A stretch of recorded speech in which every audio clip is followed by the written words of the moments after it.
السلام علیکم۔ ویڈیو شروع کرنے سے پہلے ہمارا یوٹیوب چینل سبسکرائب کریں اور ساتھ میں بیل آئیکن کو کلک کریں تاکہ ہر نئی آنے والی ویڈیو آپ کو وقت پر مل سکے۔ ویڈیو اینڈ تک دیکھیں تاکہ سمجھنے میں آسانی ہو۔ چلو شروع کرتے ہیں۔ بسم اللہ الرحمن الرحیم نحمدہ ونصلی ونسلم علی رسولہ الکریم، اما بعد۔ جیسا کہ آج آنے والی رات رمضان مبارک کی 27ویں شب ہے، اس مبارک رات کے اندر مسلمانوں کو کیا اعمال کرنی چاہیے؟ سب سے پہلی بات یہی ہے کہ اس رات کی فضیلت کیا ہے، کہ جس کی وجہ سے حدیث پاک میں آتا ہے کہ آپ صلی اللہ علیہ وسلم نے حضرت ابو سعید خدری رضی اللہ تعالیٰ عنہ فرماتے ہیں کہ ایک مرتبہ پہلے عشرے کا اعتکاف کیا، پھر درمیانی عشرے کا اعتکاف کیا، پھر آپ صلی اللہ علیہ وسلم نے لوگوں کی طرف متوجہ ہو کر اعلان فرمایا کہ جنہوں نے پہلے عشرے میں میرے ساتھ اعتکاف کیا یا درمیانی عشرہ میں میرے ساتھ اعتکاف کیا، اس لیلۃ القدر کی فضیلت حاصل کرنے کے لیے وہ میرا اعلان سن لیں۔ ابھی مجھے اس کی اطلاع ملی ہے،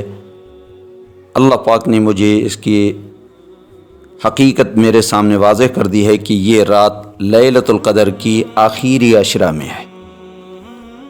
حدیث پاک میں آتا ہے، حضرت انس رضی اللہ تعالیٰ عنہ فرماتے ہیں کہ جب لیلۃ القدر کی رات ہوتی ہے تو جبریل علیہ السلام فرشتوں کی جماعت کے ساتھ اس سرزمین کے اوپر اترتے ہیں اور آ کر خانہ کعبہ کے اوپر ایک جھنڈا گاڑ دیتے ہیں، اور فرشتوں کو حکم ہوتا ہے کہ تم پوری روئی زمین میں پھیل جاؤ، ہر اس آدمی کی دعاؤں پر آمین کہو، اس کے ساتھ جا کر مصافحہ کرو۔ جو آدمی قیام اللیل کر رہا ہے یا بیٹھا ہوا اللہ کا ذکر کر رہا ہے یا درود شریف پڑھ رہا ہے یا کسی بھی عمل میں، نماز میں، تلاوت میں، ذکر میں، ان کے ساتھ جا کر مصافحہ کرو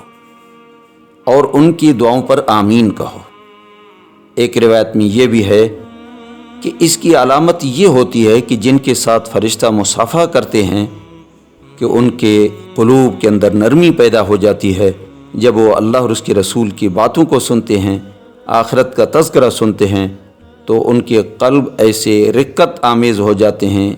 اور ان کی آنکھوں میں آنسو شروع ہو جاتے ہیں۔ یہ علامت ہے گویا کہ ان کے ساتھ فرشتوں نے مصافحہ کیا۔ تو یہ وہ رات مبارک رات لیلۃ القدر کی ہے جس کو اللہ پاک نے خیر من الف شہر کہا، 1000 مہینوں کی عبادت سے بہتر۔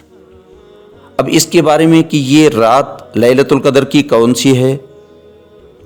ایک روایت میں تو یہ ہے کہ آپ صلی اللہ علیہ وسلم نے یہ فرمایا، جیسے حضرت ابو بکرہ سے یہ روایت ہے کہ آپ صلی اللہ علیہ وسلم کا ارشاد ہے کہ آخری عشرے کی طاق راتوں میں اس کو تلاش کرو، یعنی 21ویں کو، 23ویں کو، 25ویں کو اور 27ویں اور 29 کو، اس رات کو تلاش کرو۔ لیکن بعض علماء یہ بھی فرماتے ہیں، جیسے زر بن حبیش سے یہ روایت ہے کہ میں نے حضرت ابی بن کعب سے رضی اللہ تعالیٰ عنہ سے سوال کیا کہ حضرت عبداللہ بن مسعود رضی اللہ تعالیٰ عنہ فرماتے ہیں کہ جو آدمی سارا سال قیام اللیل کرے گا اس کو لیلۃ القدر کا اجر نصیب ہوگا، کیا ایسے ہے؟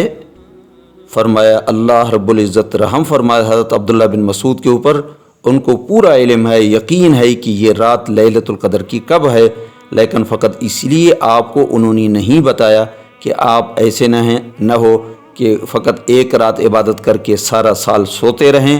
غفلت کا مظاہرہ کریں، اس لیے اس کی تعیین انہوں نے آپ کے سامنے واضح نہیں کی۔ ورنہ حقیقت یہی ہے کہ میں قسم اٹھا کر کہتا ہوں کہ یہ لیلۃ القدر کی رات 27ویں رمضان مبارک کی رات ہے۔ اور یہ بھی فرمایا، جب ان سے پوچھا گیا، زر بن حبیش نے حضرت ابی بن کعب سے سوال کیا کہ آپ کو کیسے پتہ چلا کہ حلفیہ آپ اس چیز کا اعلان کر رہے ہیں کہ یہ رات لیلۃ القدر کی 27ویں شب کو ہے؟ فرمایا اس لیے کہ اس کی علامات ہیں، میں نے یہ علامتیں 27ویں شب کو پائی ہیں، کہ جس علامتوں میں سے ایک علامت یہ ہے کہ اس دن جب صبح کو سورج کا طلوع ہوگا تو اس میں شعاعیں اس کی تیز نہیں ہوں گی۔ اس کے بارے میں محدثین لکھتے ہیں کہ وجہ اس کا یہ ہے کہ ساری رات چونکہ فرشتوں کا نزول ہوا صبح صادق تک، اب ان کی جب واپسی ہوتی ہے تو سورج کے شعاؤں پر ان کے پروں کے اثرات اور ان کے اوپر جانے کے اثرات سورج کے شعاؤں پر پڑتے ہیں، جس کی وجہ سے سورج کی شعائیں پوری زمین پر نہیں پڑتی، تو یہ ایک علامت ہے، اور یہ علامات کی بنیاد پر اس نے کہا کہ میں حلفیہ یہ اقرار کرتا ہوں۔ ویسے حدیث پاک میں حضرت عبداللہ بن انیس رضی اللہ تعالیٰ عنہ فرماتے ہیں کہ حضور صلی اللہ علیہ وسلم نے فرمایا کہ اس کی تعیین تو اللہ پاک کی طرف سے مجھے بتلائی گئی تھی، لیکن میں نے یہ ارادہ کیا کہ میں مسجد کی طرف نکل کر کے آپ کو اس کی تعیین بھی بتلاؤں کہ یہ رات فلاں ہے، لیکن دو آدمی آپس میں جھگڑ رہے تھے، جن کی جھگڑنے کی وجہ سے، اختلاف کی وجہ سے یہ تعیین میرے دل سے ختم کر دی گئی، اور فرمایا لیکن اس میں بھی اللہ پاک کی حکمت ہوگی تاکہ بہت ساری راتیں عبادت کے لیے آپ کو ملے۔ تو معلوم ہوا کہ اس کے اندر بعض علماء جو تعیین کے قائل ہیں وہ بھی اپنی جگہ پر، جو طاق راتوں کا ذکر فرماتے ہیں وہ بھی اپنی جگہ پر صحیح ہیں۔ بہرحال ایک تو یہ بات یہی ہے کہ اب چونکہ 27ویں کیا آج رات شب 27ویں رمضان مبارک کی ہے، اس لیے اس رات کے خصوصاً اہتمام عبادت کا کرنا چاہیے، لیکن اعمال جتنی ہیں اس کے اندر انفرادی اعمال پسندیدہ ہیں، اجتماعی طور پر سب کو اٹھانا یا اجتماعی کو عمل کرنا یہ خاص اس طریقے سے اس رات میں ثابت نہیں۔ ام المؤمنین عائشہ صدیقہ رضی اللہ عنہ فرماتی ہیں میں نے حضور صلی اللہ علیہ وسلم سے عرض کیا اللہ کے رسول اگر یہ رات مجھے نظر آئے لیلۃ القدر کی تو میں اس رات کیا عمل کروں؟ تو آپ صلی اللہ علیہ وسلم نے فرمایا کہ زیادہ سے زیادہ اس رات میں تم یہ کرو اللہم انک عفو تحب العفو فاعف عنی، یہ دعا کثرت سے پڑھو، جس کا ترجمہ یہی ہے اے میرے اللہ تو بہت بڑا معاف کرنے والا ہے